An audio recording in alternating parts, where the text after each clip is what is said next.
Hello बच्चों, कैसे हैं आप लोग? अच्छे ही होंगे सब लोग। हमने विकास के सामान्य सिद्धांतों को पूरा कर लिया था और अब हम विकास के जो मनोवैज्ञानिकों द्वारा प्रस्तुत सिद्धांत हैं उनको पढ़ने जा रहे हैं। बहुत सारे मनोवैज्ञानिकों के सिद्धांत हमको पढ़ने हैं। जैसे हमको बात करनी होगी सिगमंड फ्रॉयड के सिद्धांत की, एरिक एरिक्सन के सिद्धांत की, प्याजे के सिद्धांत की, कॉलबर्ग के सिद्धांत की। हम कहें आगे भी कुछ सिद्धांत जैसे ब्रूनर, वाइगॉत्स्की हमें पढ़ने होंगे। इन सभी मनोवैज्ञानिकों ने अलग अलग आयामों के बारे में अपने मत दिए हैं, अलग अलग तरीके से अपने सिद्धांत प्रस्तुत किए और काफ़ी सारे प्रश्न यहाँ से बनते हैं। आज हम शुरू करते हैं। इस कड़ी में हमारा जो पहला सिद्धांत होगा उसका नाम है विकास का मनोविश्लेषणात्मक या मनोगतिक सिद्धांत। कह सकते हैं इसको साइको एनालिटिकल या psycho dynamic theory of development. और ये सिद्धांत जो है बहुत फेमस है, बहुत ज़्यादा प्रसिद्ध सिद्धांत है। सिद्धांत किसने प्रस्तुत किया था? सिगमंड फ्रॉयड द्वारा ये सिद्धांत प्रस्तुत किया गया था और विकास की संपूर्ण प्रक्रिया पर ये अपने विचार रखते हैं। और वास्तव में विकास की ही नहीं, एक जीवन की संपूर्ण जो हम कहें मनोवैज्ञानिक स्थिति है उस पर इन्होंने अपने विचार रखे हैं। यानी साइकोलॉजिकली लाइफ के बहुत सारे फैक्टर्स को इन्होंने समझाने की कोशिश की है। ठीक है, तो चलिए शुरू करते हैं। तो आप याद रखेंगे कि सिगमंड फ्रॉयड इनका नाम है। 1856 से 1939 इनके जीवन का काल रहा। ये प्रश्न नहीं बनेगा, डोंट वरी। ठीक है, आपको सिर्फ कुछ लिंक करने के लिए हम पढ़ रहे हैं कि 1856 से 1939 दुनिया में ये जो समय था, इस दौरान बीच में क्या हुआ था? प्रथम विश्व युद्ध हुआ था। ठीक है, इनके विचारों पर उस जमाने का जो वातावरण था उसका बड़ा प्रभाव है। ये कहाँ के थे आप ये भी याद रखेंगे। यूरोप में ऑस्ट्रिया नाम का एक देश है। ठीक है, वियना जहाँ की राजधानी है, बहुत ही खूबसूरत शहर है वियना, वहाँ के ये रहने वाले थे और मनोचिकित्सक थे ये। यहाँ आप याद रखेंगे कि फ्रॉयड कौन थे? एक मनोचिकित्सक थे, साइकेट्रिस्ट। देखो हम बैकग्राउंड क्यों बात कर रहे हैं, यहाँ से आपको प्रश्न आने की संभावना नहीं है। तो मैम आप क्यों पढ़ा रहे हो, ये बातें क्यों बता रहे हो? एक मनोवैज्ञानिक के विचारों को समझने के लिए, खासकर जिस पर अपने वातावरण का, अपने प्रोफेशन का, जिस प्रकार का कार्य वो कर रहे थे, उन सबका बड़ा प्रभाव है जिसके सिद्धांत पर, वो लिंक करना ज़रूरी। ठीक है, आपसे नहीं पूछा जाएगा कि भाई वियना के थे कि नहीं थे, लेकिन वियना अपने आप में एक बहुत प्रसिद्ध शहर रहा है और ऑस्ट्रिया का युद्ध के दौरान जो स्टेटस था, जो वो बड़ी क्रिटिकल थी। इन सभी चीज़ों का प्रभाव फ्रॉयड के काम पर देखने को मिलता है। साइकेट्रिस्ट थे। साइकेट्रिस्ट या मनोचिकित्सक कौन होते हैं? तो ऐसे लोग जो डिग्री रखते हैं चिकित्सा में, ठीक है, और उनका स्पेशलाइजेशन मनोचिकित्सा होता है। यानी ये लोग पेशेंट से डील करते, तो जो मानसिक रोगी होते थे उनका उपचार करने का कार्य ये करते थे। तो मेंटल डिसऑर्डर्स वाले पेशेंट्स का उपचार ये किया करते थे और इस उनके इस अनुभव का प्रभाव कि हाँ उन्होंने कई सारे मानसिक रोगियों का उपचार किया, उनके साथ कार्य किया, इस चीज़ का प्रभाव हमें देखने को मिलता है उनके सिद्धांत में, जो विचार उन्होंने प्रस्तुत किए उनमें। ठीक है, केस अध्ययन क्या है? तो आप याद रखेंगे केस स्टडी या केस अध्ययन की विधि इन्होंने उपयोग ली थी अपने सिद्धांत को प्रस्तुत करने के लिए। क्या होता है केस अध्ययन? केस क्या कहते हैं? तो यहाँ आपको ध्यान रखना है कि जो भी प्रोफेशनल्स होते हैं वो अपने क्लाइंट को केस नाम से बुलाते हैं। तो वकीलों के लिए केस होता है, भाई ये वाला केस, वो मर्डर वाला केस, वो चोरी वाला केस, डकैती वाला केस, एक्स्ट्रा नाम से बोलते भाई वो शर्मा जी का केस, कि अग्रवाल जी का केस, कि वर्मा जी का केस, करते हैं ऐसे बात। ठीक है, ऐसे ही जो डॉक्टर्स होते हैं वो पेशेंट को, रोगी को केस के रूप में ही रेफर करते हैं। ठीक है, कि हाँ वो वाला केस जिसमें ऐसे हुआ, या उस डिजीज का रोगी, मान लो कि अगर हम मेंटल डिसऑर्डर्स की बात करें तो डिप्रेशन वाला केस, ठीक है, एंजाइटी वाला केस, ठीक है, या वो वाला केस जिसने सुसाइडल अटेम्प्ट किया था। केस शब्द बहुत सिंपल है यहाँ पर। एक अध्ययन विधि के रूप में आप इसको समझेंगे तो फ्रॉयड ने उनके जो पेशेंट्स थे, जो उनके पास रोगी आते थे, उनके इंडिविजुअल केसेस को गहनता से स्टडी किया। यानी अलग अलग रोगियों की अपनी अलग फाइल, उसमें उसकी पूरी डिटेल्स, पूरा उसके केस की हिस्ट्री कि हाँ उसका जीवन काल कैसा रहा, फिर अगर उसके कारण पता चले, उसके डिसऑर्डर के क्या कारण रहे, तो उन कारणों को भी वहाँ फाइल में उन्होंने लगाया। फिर कैसे ट्रीटमेंट चला, ट्रीटमेंट का क्या प्रभाव कब देखने को मिला, वो सारी चीज़ों को एक फाइल के रूप में संजोया गया और बहुत सारी केस स्टडीज इन्होंने तैयार की और उन केस स्टडीज के आधार पर, उनके बेसिस पर ही अपना सिद्धांत इन्होंने प्रस्तुत किया। सिंपली याद रखेंगे, ये एक साइकेट्रिस्ट थे और इनके जो पेशेंट्स या रोगी थे उनके केसेस का अध्ययन करके ही उन्होंने अपना सिद्धांत प्रस्तुत किया था। याद रखोगे कि मनोविज्ञान के मनोविश्लेषणात्मक संप्रदाय, साइको एनालिटिकल स्कूल, ये फाउंडर थे। अब ये स्कूल कहाँ से आ गया तुम सोचोगे, ठीक है। तो संप्रदाय भी मनोविज्ञान में एक टॉपिक बनता है। तो वास्तव में क्या है कि मनोविज्ञान का विषय वस्तु क्या होना चाहिए, मनोविज्ञान में कैसे अध्ययन किए जाने चाहिए, किन विधियों का उपयोग किया जाना चाहिए, क्या चीज़ मनोविज्ञान में शामिल की जानी चाहिए, इस बारे में अलग अलग मनोवैज्ञानिकों ने अपने अपने अलग मत प्रस्तुत किए और इन मतों को ही संप्रदाय के नाम से जाना जाता है। विभिन्न प्रसिद्ध संप्रदाय रहे, कुछ के नाम अगर मैं कहूँ तो व्यवहारवाद रहा, संरचनावाद रहा, प्रकार्यवाद रहा, ऐसे ही मनोविश्लेषणवाद भी एक प्रसिद्ध संप्रदाय रहा है। तो ये जो मनोविश्लेषणवाद जो संप्रदाय है, जो साइको एनालिटिकल स्कूल है साइकोलॉजी का, उसके फाउंडर कौन थे, तो आपको याद रखना है कि उसके संस्थापक या फाउंडर थे सिगमंड फ्रॉयड। ये इनके बारे में खास बातें हुई। अब फ्रॉयड ने पुस्तकें भी बहुत सारी लिखी और उनकी पुस्तकें बहुत प्रसिद्ध भी हुई, ठीक है। और इस कारण संभावना बनती है कि मे भी कोई एक प्रकाशन, एक पुस्तक आपसे पूछ जाए तो आपको पता होना चाहिए जो इनकी बहुत प्रसिद्ध पुस्तकें हैं उनके बारे में। तो ये है किताब का नाम। देखो बुक का नाम इस तरीके से पूछा है, तुम बोलो भाई मैडम हिंदी में कर दो इसको, तो हिंदी में नहीं लिखते हैं, वो ऐसे लिखते हैं, इंटरप्रिटेशन ऑफ ड्रीम्स के लेखक कौन है, आपको याद रखना है। इंटरप्रिटेशन ऑफ ड्रीम्स के लेखक हैं सिगमंड फ्रॉयड। ऐसे ही अगली किताब का नाम क्या है, the psycho pathology, psychopathology of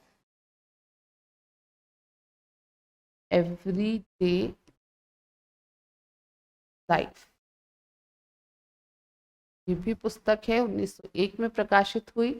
ये तीनों ही पुस्तकें बहुत प्रसिद्ध है इनकी। अगली पुस्तक का नाम है द गो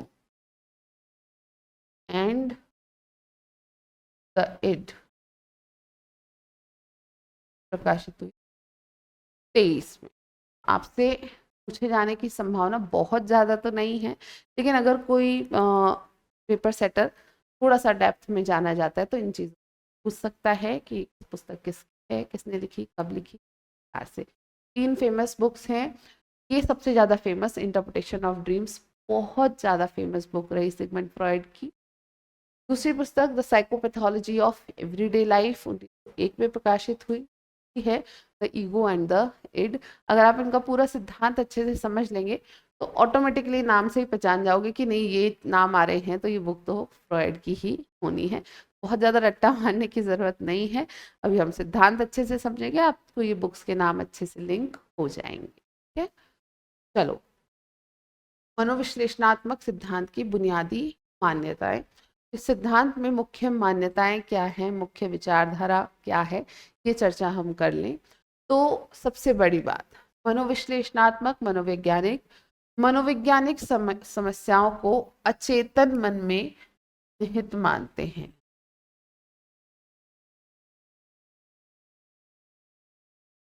देखो लिंक कैसे करना है कि हमने अभी भी बात की कि इन्होंने मानसिक रोगियों का, पेशेंट्स का ट्रीटमेंट किया था और अपने उसी अनुभव के बदौलत इन्होंने अपने सिद्धांत को प्रस्तुत किया था। तो आप याद रखोगे कि मनोविश्लेषणात्मक मनोवैज्ञानिक जो हैं सिगमंड फ्रॉयड का ही आप नाम याद रखो, अन्य मनोविश्लेषणात्मक मनोवैज्ञानिकों की बात नहीं कर रहे अभी, ठीक है। तो सिगमंड फ्रॉयड क्या मानते थे, मनोवैज्ञानिक समस्याओं को अचेतन मन में निहित मानते थे। अभी अचेतन मन क्या है, आगे हम डिटेल में तो बात करेंगे चेतन अचेतन की, लेकिन अभी समझो कि हमारे मन का वह हिस्सा जो हम आसानी से कहीं प्रदर्शित नहीं करते हैं, है ना, किसी के सामने उससे संबंधित चीजों को, बातों को नहीं रखते हैं, उस हिस्से को ही हम अचेतन मन कहते हैं।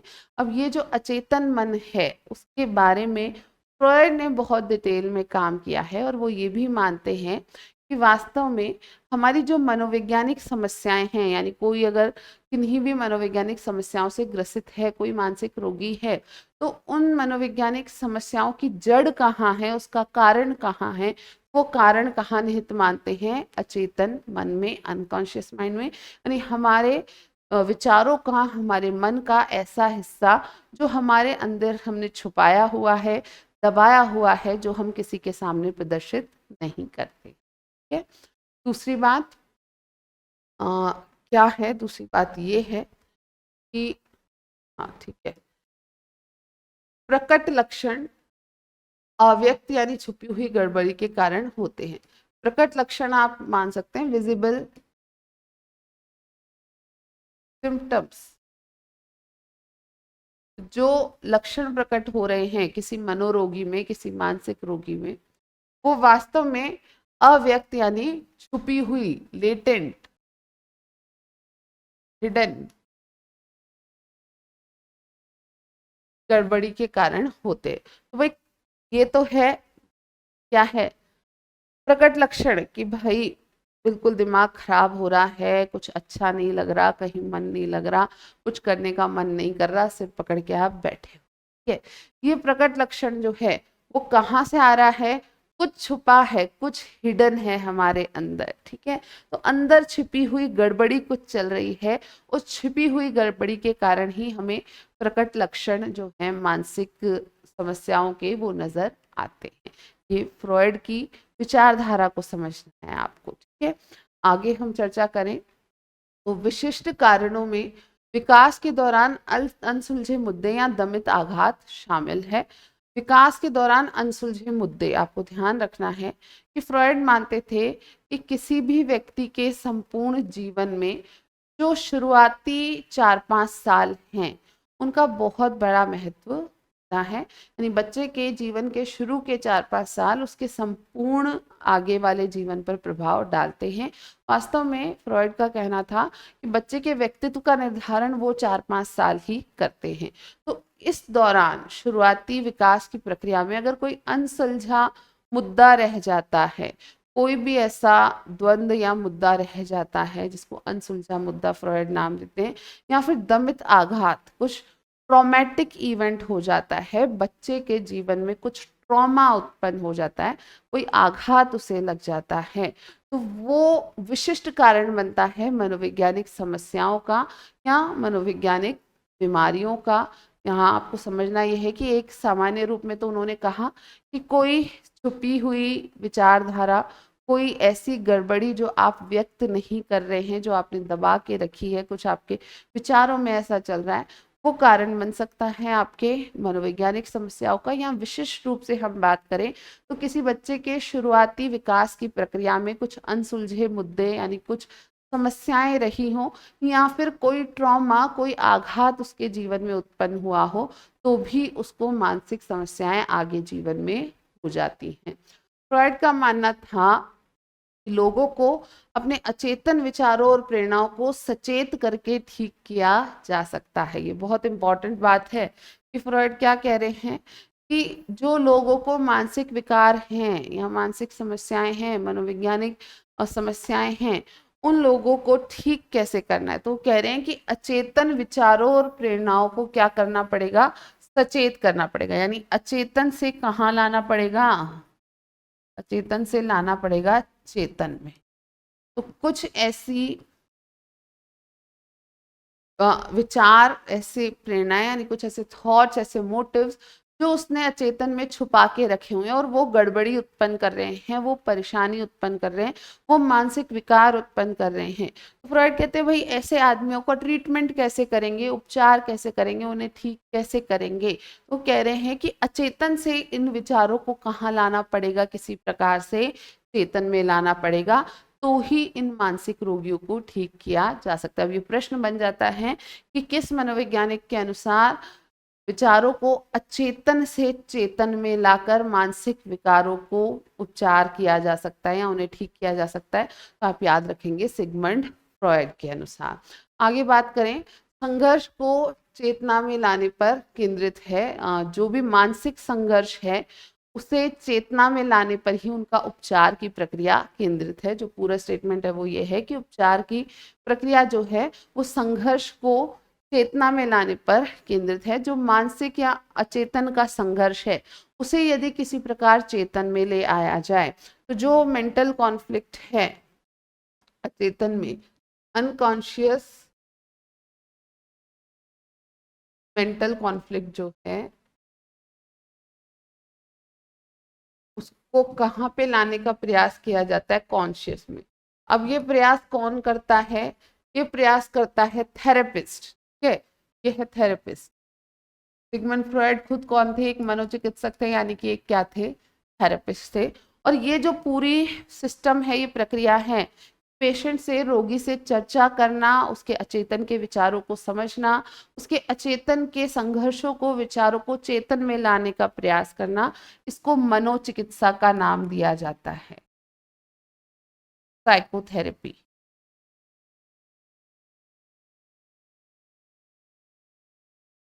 और इस मनोचिकित्सा के बारे में जो फ्रॉयड के विचार थे वो ये थे कि मनोचिकित्सा में, उपचार में जो मानसिक संघर्ष है उसको उससे चेतना में लाने पर केंद्रित किया जाता है। यानी पूरी प्रक्रिया इसी बात पर केंद्रित होती है कि पेशेंट के, रोगी के जो संघर्ष हैं, जो उसके अचेतन में छुपे हुए हैं, उन्हें किसी भी प्रकार से चेतन में लाया जा सके, तभी उसका उपचार संभव होता है। अब आगे हम बात करें तो उन्होंने, यानी फ्रॉयड ने बहुत सारे कार्य किए और उनमें से एक प्रसिद्ध कार्य था किसके ऊपर, मूल प्रवृत्तियों के ऊपर, इंस्टिंक्ट्स के ऊपर। मूल प्रवृत्तियां, इंस्टिंक्ट्स क्या हैं, पहले तो हम ये समझे। तो फ्रॉयड का मानना था कि सभी प्राणियों में कुछ बेसिक इंस्टिंक्ट, कुछ मूल प्रवृत्तियां होती है और उन्हीं से उनके व्यवहार का निर्धारण होता है। यानी प्रत्येक प्राणी में कुछ प्रवृत्तियां जो होंगी ही होंगी, उसके व्यवहार का निर्धारण करती हैं। अब मूल प्रवृत्तियों पर अन्य मनोवैज्ञानिकों ने भी कार्य किया है, लेकिन फ्रॉयड का कार्य विशिष्ट है क्योंकि इन्होंने मूल प्रवृत्तियों को दो श्रेणियों में विभाजित कर दिया, दो वर्गों में विभाजित कर दिया, जिसमें एक का नाम बताया जीवन मूल प्रवृत्ति और दूसरी का नाम बताया मृत्यु मूल प्रवृत्तियां, life instincts and death instinct. कि हम सभी में ही कुछ प्रवृत्तियां हैं जिन्हें हम मूल प्रवृत्तियां कहें और वो ही हमारे व्यवहार को एक दिशा प्रदान करती हैं या हमारे व्यवहार का निर्धारण करती हैं। लेकिन इन सभी प्रवृत्तियों को, इन सभी मूल प्रवृत्तियों को हम दो हिस्सों में डिवाइड कर सकते हैं, दो श्रेणियों में विभाजित कर सकते हैं। और ये दो श्रेणियां क्या हैं, जीवन मूल प्रवृत्ति और मृत्यु मूल प्रवृत्ति, लाइफ इंस्टिंक्ट और डेथ इंस्टिंक्ट। दोनों की इंडिविजुअली बात करें तो फ्रॉयड कहते हैं जीवन मूल प्रवृत्ति, जिसको उन्होंने इरोज का नाम भी दिया, ठीक है, ये हमारी जीवन को जीने की सकारात्मकता है, हमारी इच्छा है कि हाँ मुझे अपना जीवन जीना है। आपकी जीवन मूल प्रवृत्ति, लाइफ इंस्टिंक्ट्स, आप में ये इच्छा बनाए रखती हैं कि मुझे मेरे जीवन को जीना है। और वास्तव में इससे जो ऊर्जा उत्पन्न होती है उस पर भी फ्रॉयड ने बहुत सारा कार्य किया और उस ऊर्जा को लिबिडो का नाम दिया कि ये जीवन मूल प्रवृत्ति जो हमें जीने की इच्छा को उत्पन्न कर रही है, उस इच्छा को लगातार बनाए रख रही है, इससे एक ऊर्जा का संचार होता है। और उस ऊर्जा को क्या नाम दिया इन्होंने, लिबिडो का नाम दिया कि ये हमें लिबिडो उत्पन्न करता है। और ये लिबिडो ही संचालक है हमारी सभी प्रक्रियाओं का, जितनी हमारी शारीरिक प्रक्रियाएं हैं, जितना भी कार्य हम कर पाते हैं, इन सब में लिबिडो ही कार्य करती है। यानी ये ऊर्जा का संचार ही लिबिडो को प्रदर्शित करता है। अब आगे बात करें तो आमतौर पर जीवन मूल प्रवृत्ति से जुड़े व्यवहार जो हैं उसमें कुछ चीजों को उन्होंने बताया। क्या क्या बताया? प्यार, सहयोग और अन्य सामाजिक समर्थक कार्य। देखो याद क्या रखना है? याद ये रखना है कि फ्रॉयड ने कहा जीवन मूल प्रवृत्तियां व्यक्ति के जीवन में जीने की इच्छा को बनाए रखती हैं। ये आपके जीवन को जीने की इच्छा को बनाए रखती हैं। आपके व्यवहार में प्यार, सहयोग और जो अन्य सामाजिक समर्थक गतिविधियां हैं उन सबको यहाँ पर शामिल करती है। तो जीवन मूल प्रवृत्ति से कुछ व्यवहारों को संबंधित किया है फ्रॉयड ने। क्या क्या व्यवहार हैं? तो जितने भी पॉजिटिव टेंडेंसी, सकारात्मक कार्य जो मनुष्य करता है या संरचनात्मक या निर्माणात्मक कार्य जो हम करते हैं, से प्यार से, सहयोग से, सामाजिक समर्थन से हम जो भी कार्य करते हैं, लव, केयर, सोशल सपोर्ट, इन सबको उन्होंने लाइफ इंस्टिंक्ट का हिस्सा माना है कि क्योंकि हम में जीवन मूल प्रवृत्ति है इसलिए हम प्रेम करते हैं, लोगों की देखभाल करते हैं, लोगों को हम कहें कि समर्थन प्रदान करते हैं। इस प्रकार मिलजुल करके कार्य करने की प्रवृत्ति हमें जीवन मूल प्रवृत्ति के कारण ही आती है। ठीक है। दूसरी प्रवृत्ति जो है वो है मृत्यु मूल प्रवृत्ति या थैनाटोस। अब ये याद रखो कि ये जो थैनाटोस है ये बिल्कुल अपोजिट है हमारी जीवन मूल प्रवृत्ति से, यानी कि इरोस से। जो जीवन मूल प्रवृत्ति है वो जीवन जीने की इच्छा को बनाए रखती है, लेकिन मृत्यु मूल प्रवृत्ति अचेतन रूप से हमें मरने की इच्छा जो है उसको प्रदर्शित करती है। देखो इसको कैसे एक्सप्लेन करते हैं फ्रॉयड कि हर मनुष्य ये जानता है कि जीवन का अंत जो है वो क्या है? मृत्यु है। तो ये जो लाइन है ना, सभी जीवन का लक्ष्य मृत्यु है, goal of all life is death, यानी अंत क्या होना है? अंत तो मृत्यु ही होनी है, ये हम सभी जानते हैं। तो हमारी जो गतिविधियां हैं, जो कार्य हैं, उनमें कैसा भी कुछ भी कर लें, हम कितने अच्छे कार्य कर लें, कितना पैसा कमा लें, कितना दान कर लें, कितनी लोगों की भलाई कर लें। ऐसे भी लोग हुए ना जिन्होंने बड़े बड़े आविष्कार किए हैं, ऐसे लोग हुए जिन्होंने बहुत पैसा कमाया है, ऐसे लोग हुए जिन्होंने दूसरे लोगों की बहुत सेवा की है, सहायता की है, लेकिन कोई ऐसा हुआ क्या जिसकी मृत्यु ना हो कभी भी? अमर हुआ क्या? कोई नहीं। फ्रॉयड इसी बात को कहते हैं कि वास्तव में सभी जीवन का लक्ष्य मृत्यु है। मनुष्य जब इस बात को एहसास करता है कि अल्टीमेट एंड क्या है? डेथ। ठीक है। तो उसमें ये जो जीवन जीने की प्रवृत्ति है उसके बजाय मृत्यु की जो प्रवृत्ति है वो उत्पन्न होती है कि भाई फिर इतना कुछ क्यों करूं, जब अल्टीमेटली मुझे क्या करना है? मृत्यु ही पानी है, तो मैं इतनी मेहनत क्यों करूं, इतना कुछ क्यों करूं, डायरेक्ट ही क्यों नहीं चली जाऊं मैं वहां पर? ठीक है। ये आपकी मृत्यु मूल प्रवृत्ति है, थैनाटोस है। लेकिन किसी भी सामान्य व्यक्ति में मृत्यु मूल प्रवृत्ति से ज्यादा क्या होती है? जीवन मूल प्रवृत्ति होती है, इसलिए हम अपना जीवन जी पाते। कभी कभी ऐसे थॉट सबको आते हैं, ठीक है, ये विचार हमारे अचेतन में उठता ही है कि भाई इतना कुछ क्यों करूं, मुझे तो मरना ही पड़ेगा। ठीक है। इसी को फ्रॉयड ने थैनाटोस या मृत्यु मूल प्रवृत्ति का नाम दिया है।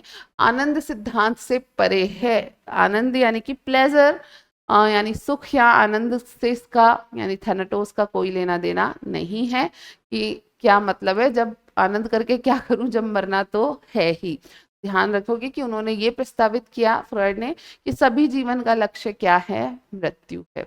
आगे बात करें तो लोग मरने की अचेतन इच्छा रखते हैं, लेकिन जीवन की प्रवृत्ति जो कि आपकी इरोज है, जो कि आपकी जीवन मूल प्रवृत्ति है, तो ये इरोज जो है वो काफी हद तक आपकी मरने की इच्छा में बाधा डाल देती है और हम एक बैलेंस्ड स्थिति में रहते हैं। लेकिन जिन लोगों में ये ज्यादा हो जाए, यानी थैनाटोस ज्यादा हो जाए, वो जीवन जीने की इच्छा नहीं रखते हैं। तो जो लोग जिनमें सुसाइडल टेंडेंसी होती है, जो अपनी आत्महत्या की तरफ जाते हैं, जिनमें हम कहें कि दूसरों को मारने की टेंडेंसी होती है, जो दूसरों का मर्डर करते हैं, तो फ्रॉयड कहते हैं कि उन लोगों में जीवन मूल प्रवृत्ति की तुलना में मृत्यु मूल प्रवृत्ति क्या होती है? उच्च होती है, हाई होती है।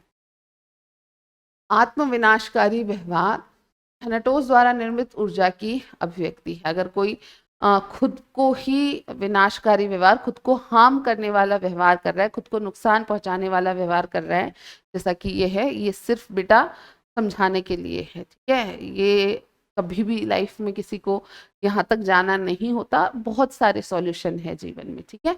अब ध्यान रखें कि जो लोग आत्मविनाशकारी व्यवहार करते हैं, ये थैनाटोस द्वारा निर्मित ऊर्जा को ही अभिव्यक्त करता है, कि हमारे जो मृत्यु मूल प्रवृत्ति है उसी को ये अभिव्यक्त करता है। जब ये ऊर्जा दूसरों पर बाहर की ओर निर्देशित होती है तो इसे आक्रामकता और हिंसा के रूप में व्यक्त किया जाता है। अगर खुद पर ही व्यक्त हो रही है ये डेथ इंस्टिंक्ट्स की, थैनाटोस की ऊर्जा, तो व्यक्ति खुद को हार्म करता है। लेकिन ये अगर बाहर की ओर अभिव्यक्त होने लगती है तो हिंसा और आक्रामकता, अग्रेसिवनेस एंड वायलेंस के रूप में ये अभिव्यक्त होती है। तो जो लोग बहुत हिंसा करते हैं, जो बहुत वायलेंट होते हैं, उनमें भी मृत्यु मूल प्रवृत्ति की अधिकता होती है, ठीक है। अब देखो, याद रखना है कि इसके अलावा जो भी नकारात्मक व्यवहारात्मक प्रक्रियाएं हैं, ठीक है, निगेटिव बिहेवियरल टेंडेंसीज हैं, जैसे लोगों को दर्द देना, ईर्ष्या करना, बहुत ज़्यादा अग्रेशन, क्रोध बहुत ज़्यादा शो करना, तो हम कहें डिस्ट्रक्शन करना, तोड़ा फोड़ी करना, इन सब में फ्रॉयड मानते हैं कि हमारी मृत्यु मूल प्रवृत्ति यानी थैनाटोस का ही प्रदर्शन होता है। फ्रॉयड के मनोविश्लेषणात्मक सिद्धांत को 3 भागों में समझा जा सकता है। व्यक्तित्व की संरचना या मानस की संरचना, ठीक है, साइके बोलेंगे इसको मानस की जगह,